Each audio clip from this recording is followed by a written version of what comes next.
All right, today we're diving into a story that is, well, it's pretty intense.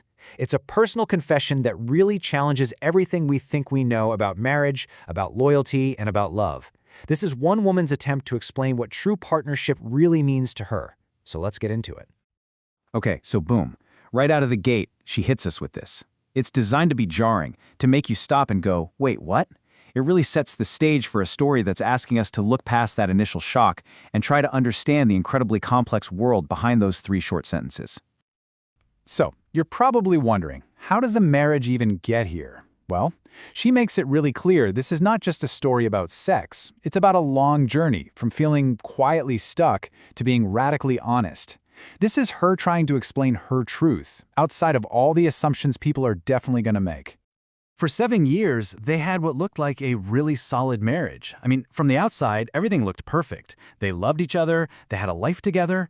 But underneath all of that, there was this unspoken feeling. You know? A feeling they both shared that something just wasn't quite clicking, that some essential part of themselves was being held back. Every story like this has that one moment, right? The turning point. And for them, it wasn't some big dramatic fight or someone getting caught. Nope. It was a quiet, incredibly vulnerable conversation that started late one night and just changed the entire foundation of their relationship. So here's how it went down. You've got 7 years of a pretty standard marriage. And then, at 2 in the morning, one of them finally cracks open and admits they're attracted to other people and absolutely hates the guilt they feel about it. That single raw confession kicked off a conversation that lasted all the way until sunrise. And by the time the sun came up, they'd made a pact to build their marriage on something new. Complete, no-holds-barred truth. And this is the line that just blew the doors wide open. Her husband said this to her, and it completely shifted the whole point of their marriage. It was no longer about trying to fit into a box of what society says a marriage should be. Instead, it became about helping each other become the most alive, authentic versions of themselves. It was a choice to put her aliveness above convention. Okay, so what does this actually look like day to day? I mean, what's the reality of it? She takes us right inside their arrangement. And it's a world built not on sneaking around, but on a surprising amount of communication, a ton of trust, and this really clear hierarchy of connection. Picture this, because it's a lot to take in. She describes getting ready for a date, and her husband is right there with her, helping her pick out a dress, zipping it up for her. She sees this as this incredible act of confidence and trust on his part. It takes all the shame out of the equation. And she says that even when she's out with someone else, she's always aware that it's her husband's trust that's making any of it possible. Now, this is a really crucial distinction she makes. She says these other encounters aren't a threat to her marriage because they're on a totally different playing field. Other guys, they get a curated, temporary version of her, a few hours.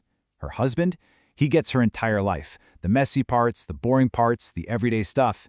It's the difference between a spark of chemistry and a real lasting partnership. In that moment, she walks back through her own front door is so telling. She says it's not a moment of guilt or awkwardness, it's actually a feeling of deep relief. It's a return to what's real. The other stuff is just an experience. But her home, her husband, her life, that's her reality. You can probably imagine that navigating all this is an emotional roller coaster. It's a total paradox. The author is very clear that it's not as simple as just being okay with it. It means facing jealousy, dealing with guilt, and processing a lot of complicated feelings that just don't fit into neat little boxes. Okay, to get what's happening with her husband, you've got to understand this word, compersion. It's basically the opposite of jealousy. It's the idea that you can feel genuine happiness from watching your partner experience joy, even if that joy is coming from someone or something else. It's a tough one to wrap your head around, but it's at the absolute core of how their relationship works. And this quote right here, this is what compersion looks like in the real world. She says when she comes home and tells him about her dates, he's not met with jealousy. Instead, she sees a man who is so secure in himself and in their bond that he can actually find joy and even be turned on by her happiness and her confidence. But, and this is a huge but, it is not always that simple. The author admits that guilt is always there, kind of buzzing in the background. She talks about lying awake at night just worrying that maybe she's being selfish or that he's secretly hiding his pain and is going to resent her for it years down the line. That's the paradox, this incredible freedom mixed with this constant fear of causing pain. And just to kind of bring this all back down to earth, she really emphasizes that like 95% of their marriage is totally normal, maybe even a little boring. You know, they're binging Netflix, they're doing chores, they're talking about work. The lifestyle, as she calls it, is actually a tiny little sliver of their life together. It reinforces that the foundation is still just two people building a normal, everyday life. So when you boil it all down, she argues this whole journey isn't really about sexual freedom. It's about something much, much deeper.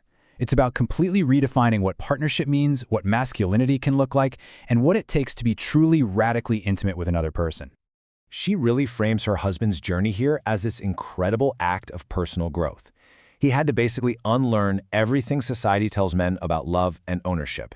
It meant he had to stare jealousy right in the face, get comfortable with being uncomfortable, push back against social norms, and time after time, choose their love over his own ego. And in her eyes, what he did takes way more strength than just being the jealous, possessive husband that culture often expects.